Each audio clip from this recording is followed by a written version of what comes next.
Rick, I figured we kick on one more show, man, for today, and Okay. this one is called "It's Not a Big Deal."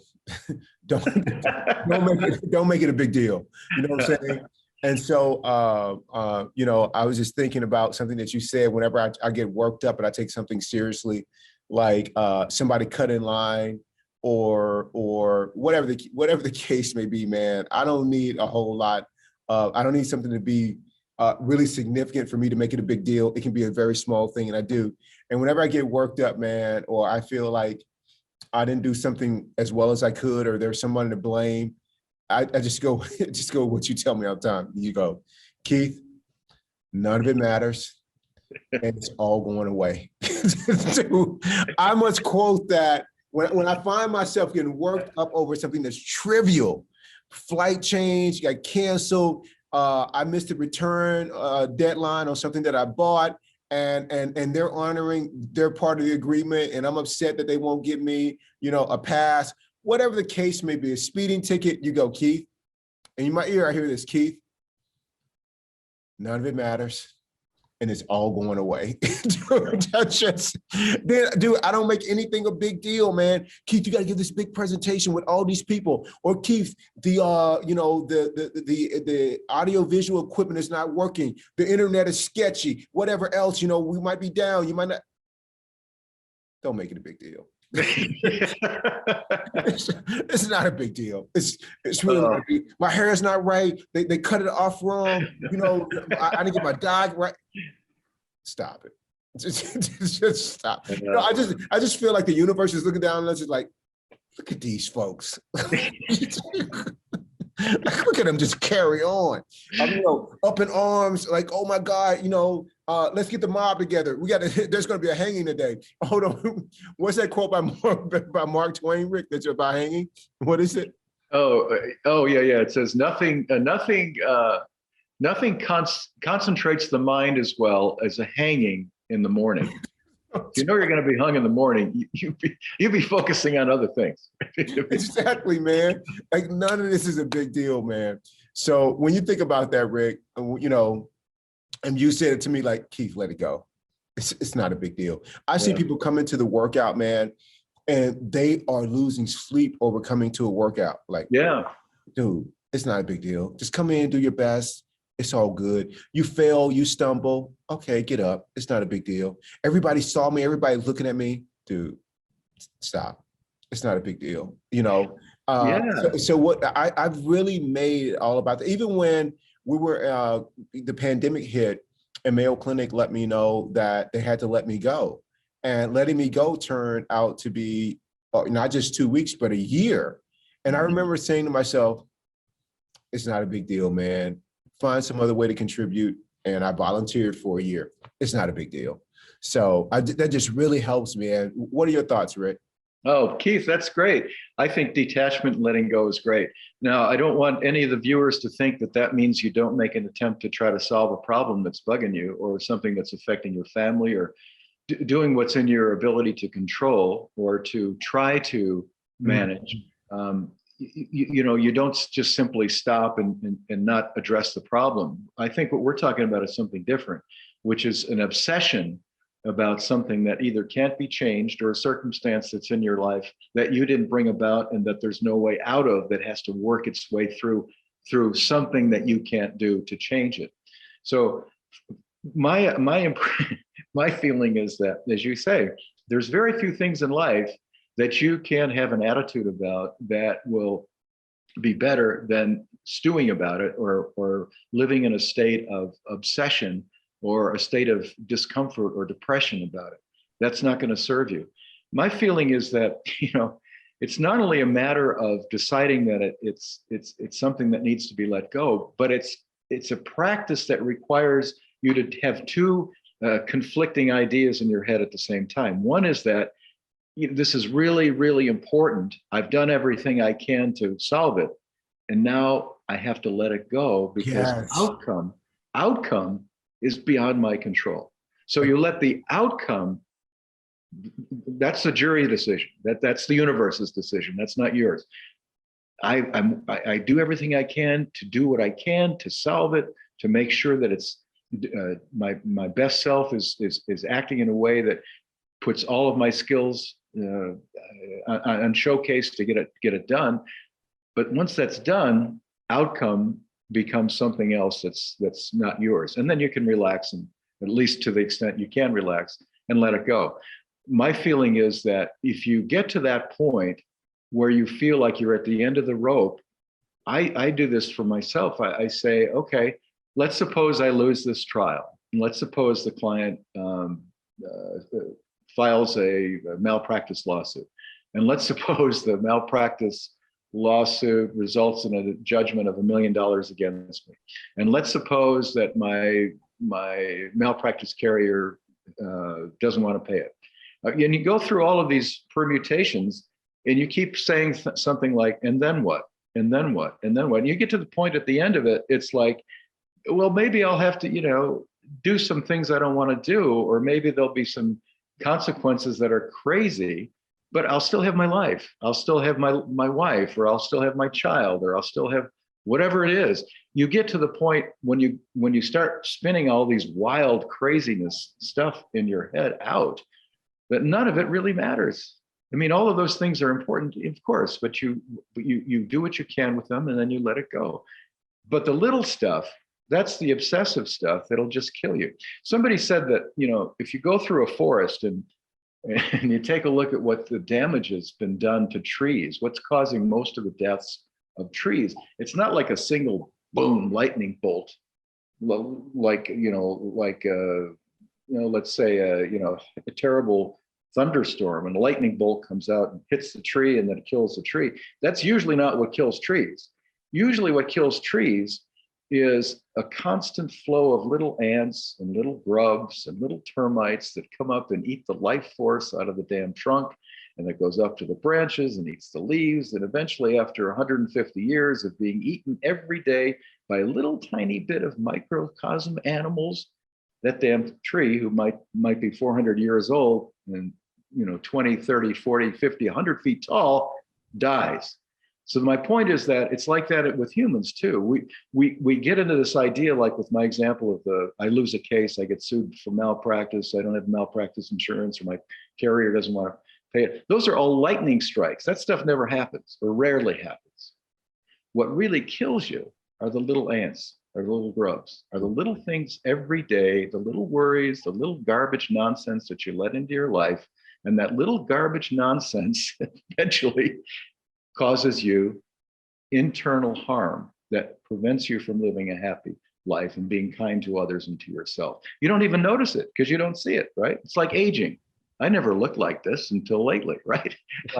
So the idea is that you've got to be careful not to let these little ants chew your life force up. And the little ants are all your obsessive worries that are about foolishness. Most of what you're thinking about is foolish, ridiculous, doesn't have anything to do with anything, except your ego is always looking for something to protect, always looking for some danger. And so it analyzes most everything that comes to you in the context of danger and a threat. You got to get rid of that, or at least be mindful of it so that you don't operate from that point of view. Exactly, man. I can think in my own life about how, first of all, that was well said, about how these little things just eat and erode away the present moment. And, I was thinking things that were absolutely important, and they were just relatively important, and maybe not even that. And like you said, to a point, like if there's something that I can do, I'll take intelligent action, take some practical steps to deal with whatever the issue is. But after that, the worrying leading up, man, worrying about something hasn't changed the outcome or hasn't impacted the outcome one bit. That's worrying, right. Beating myself over, it never changed what was happening. It was what gave it the best outcome was clear, deliberate, intelligent. That's the key word. Intelligent action is what actually did it. But that was informed from me having clarity of thought and not making something a big deal. I just take all these little steps to resolve it. But I remember, doing something that wasn't my best, or people thinking it wasn't my best, and people forming judgments over it. And then how am I going to face them? you know, and making it a big deal about seeing people again who might have an opinion about me, or people that might not even know me having anxiousness about seeing people. And I get it, because I was a person who grew up until I was 17 who had a severe stuttering problem. You know how much time that I actually spent in front of somebody stuttering through just, hello, my name is Keith. That whole thing, even with the stutters, probably took 20 seconds to get out those few words. You know how much anxiety and ruminating that led up to me seeing them? Dude, weeks, I'm lost about this moment that's going to come up where I'm going to be in this person for a split second, but all the suffering that led up to it, because I made it a big deal. No, okay, I'm gonna get up in front of them. I stutter. It's likely that I'm gonna stutter in front of them, okay? No sense in worrying about it. When I get in front of them, I want to stutter. Okay, when I get in front of people, I get nervous and I have sweaty palms. No sense in having sweaty palms now. That's 2 weeks away. I have sweaty palms when I'm sitting in front of you. Whatever the case may be, man, I just have really said, it's not a big deal. I'm gonna prepare the best I can. Hey, I have a stuttering problem. I'm gonna read through this. I'm probably gonna stutter the whole way through it. Would you rather read it? would you rather read it? Let them read it. Let them read it, man. So I don't have to suffer through this. I'll do the work. But hey, if we can be here for 5 minutes as I read this, or we can be here for an hour. Well, it's up to you. If you read it, we're here 5 minutes. I read it, it's gonna be an hour. It's cool, but I'm not making a big deal out of it. So man, I've just learned to really not make anything be absolutely important, other than me being my best self, show up as kind and loving. But other than that, man, it's relatively important. Is this matching? What are they going to think about this? My car, it's like, stop. Just, I hear you, Rick, saying, Keith, just stop. This is you, Rick. Knock it off. Just knock it off. And man, and getting back to, the business of living life in this present moment, man, or beating myself up over, mistakes and shortcomings and failures from the past. They're only failures if I don't learn from them. I learned from them. I've hurt a lot of people along the way. I wasn't conscious. Doesn't excuse the behavior, because there's consequences for the behavior. Like I said, I'm driving, I get a speeding ticket. There's a consequence, to speeding. And everything else in life. You still got to pay the piper sometimes, but I'm not going to be suffering along the way. I used to lament, Rick. I remember I bought these AirPods. I had them for like 2 weeks. Attachment showed up. I lost the AirPods, lost them. And one of my friends at the time named Dan said, I was telling him, I was sitting there like, should I get some more? Like, I really enjoyed them. Like I enjoyed being hands-free as I did other things instead of holding the phone.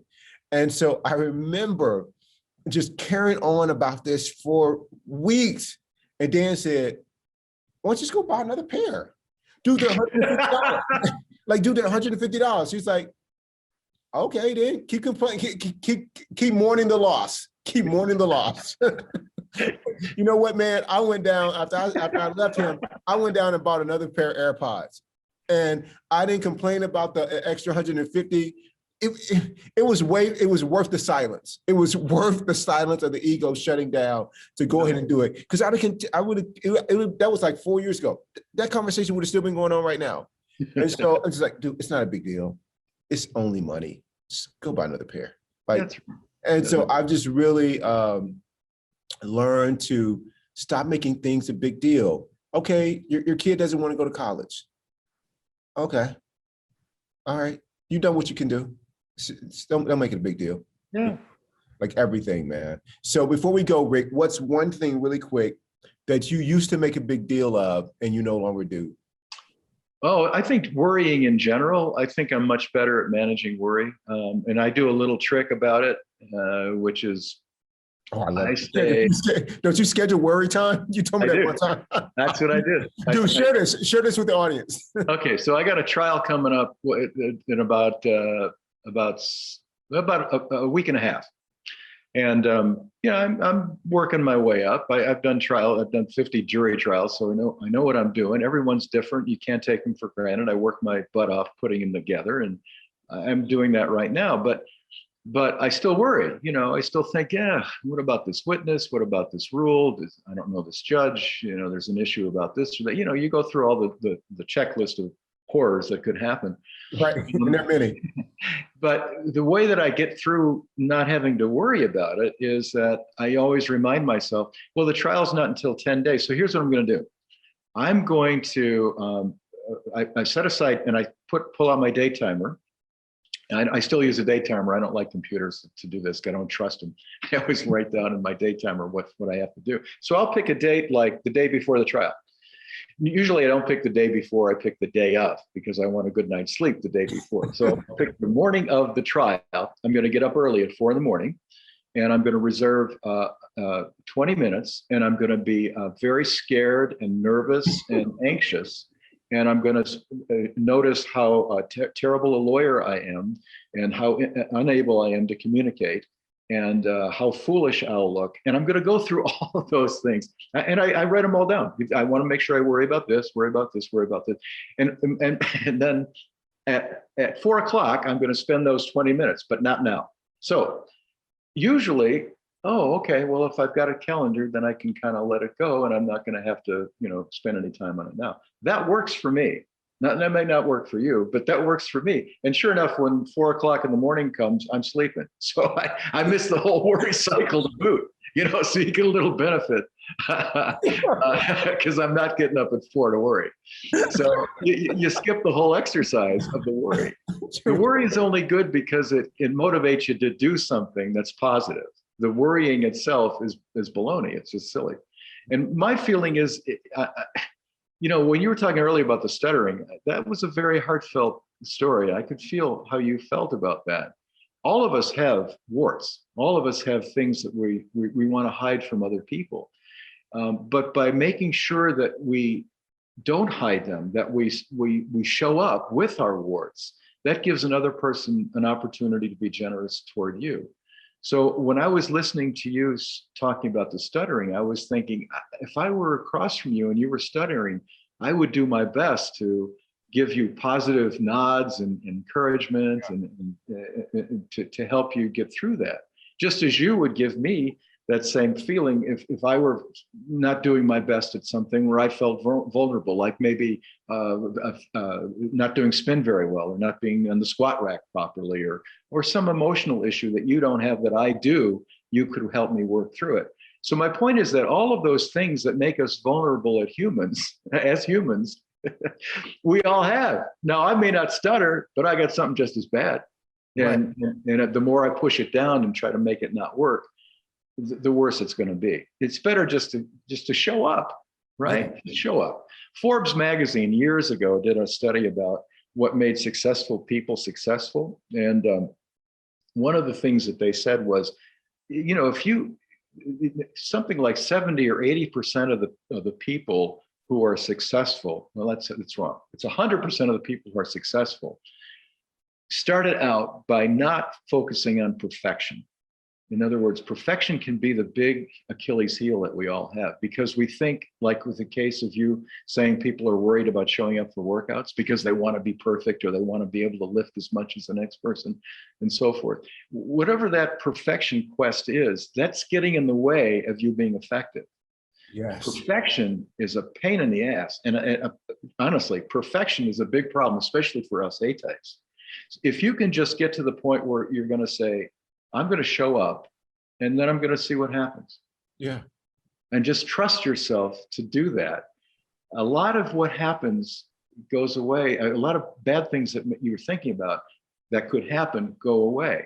So the Forbes study was talking about the key to success being just show up. If you just show up on time, let the moment flow, let it happen. Let's see what happens. Trust yourself to do a good job. I think I'm not saying don't prepare. I'm just saying, just show up with your warts and all and see what happens. I think that's a much better way to live. Yeah, I agree, Rick. I think when you show up and you're vulnerable, I think it really helps. And, and you show up and share. when I told people, like when I had the stuttering problem, I didn't tell people, I guess I thought, I didn't know how to tell them. And then it would have taken forever to tell them. And and then and then and maybe I thought they wouldn't figure it out. But but 2 words in, the jig was up. they knew it. But here's the thing: I'm not asking for anybody. I'm not asking for charity. I'm not asking for anybody to do me any favors. I normally, what I'll say something if I'm not experiencing something. Hey, listen, I've never done this before. Here's what you can count on me. You're gonna get my best, whatever that is. You're gonna get my best, and I'm gonna try. So, and then you don't have to tell me, like, ooh, baby, poor thing. In the South, they have this thing where after they say, bless your heart, they can insult you. So bless your heart is like a pass. Like, oh, bless your heart, you just as dumb as a doorknob. They find a way, that's the South, man. They find a way to insult you. So nobody's ever done that. But when I've been vulnerable, like we're doing this research study right now at Mayo Clinic. And I've never been part of a research study. I've probably been researched, but I've never been part of a research study as part of someone who's helping facilitate it. And from day one, man, I walked in and I told them, like, listen, I've never done this. I'm going to give you my best. I hope you guys would accept my request that you teach me along the way about how to conduct, research. And people couldn't have been kinder to help me. And I'm going to ask you a lot of questions. It will be rare occasion that I ask you the same question twice, because I'm going to take notes and really show you that I appreciate the time that you're giving me to teach me this. And man, it's been this amazing experience, man, of coming in humble, being vulnerable, because I'm working with PhDs and master's degrees and all these double masters and all this other stuff, man. But I just didn't make a big deal about it. It's my first time. I didn't know. And so they've taught me. But, that what I found, Rick, if I would have come in and I had to be perfect at this, what would have shown up would have been complete imposter syndrome. Yes, yes, that's right. And then two, by having to be perfect at something that I don't have experience in, I would have made every aspect of it a big deal. Mm-hmm. Oh my God, if they asked me a question, like, they're going to mention words and terms that that are all part of conducting research. I never heard that term. Like I'm going to look stupid. And no, man, I came in like I don't know it. I've done a little bit of. I've done a lot of review of research. I'm going to do my best, man. So I gave up being a perfectionist, which meant that I didn't make anything a big deal, and because I came in open and vulnerable, there was no room for imposter syndrome to show up. Man, I've had the best ride, man, the best ride on this. And those are the ingredients for just being authentic. And that leads to integrity, personal integrity. Yes. It's okay to be wrong and not know. It's okay. Yeah. It's okay to stutter. It's okay to have 100% have things that, other people don't have that you have to deal with that they don't. Right. We're all in that category. We're all alike, but you live your life with integrity. You're authentic. And one of the reasons why people love being around you is because of this practice. And that's the point of these podcasts, to try to share with others some of the rough road that you've had to pave over to get to where you're at right now and to continue to grow. We never stop growing. I'm old and I'm still searching and still struggling with the practice and my ego and judging and anger and all of the human things. And it's okay. It's all totally okay. It's all okay, man. And it never ends, right? It never ends, but it is going away. yeah. It doesn't end until it ends. But it's all going away, Rick. Man, I love you so much, man. I love you. So we have a great time, man. It's a great time. It's like, we just invite everybody along with us. What we normally do anyway when we're together. This is exactly how we show up, man. Just like this, man. So much love, man. Yeah. I love you, Rick. Thank you. Hey, adios, buddy. I'll see you next week. I'll see you next week. Thank you.